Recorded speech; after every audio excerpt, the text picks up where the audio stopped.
политички одлуки имате за цело раководство на вашата партија со признаена вина за вршени криминални действија од невидени размери, тоа значи дека вие 11 години сте владееле врз основа на криминално добиени избори, колега.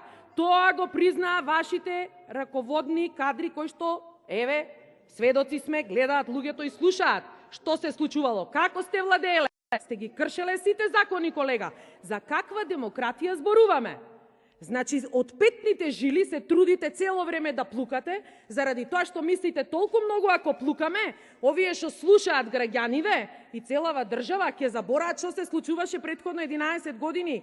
Тогаш, колега, треба да биде искрени и да се дистанцирате, односно да се тргнете настрана и да кажете честно пред граѓаните: да, ние ги осудуваме некои си таму раководни кадри во нашата партија кои што се инволвирани во вакви тешки криминали, ама ние не сме такви.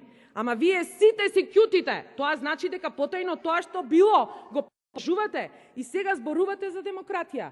Колега, нема демократијата да мрдне никаде доколку секој од нас нема свест да ја сноси одговорноста.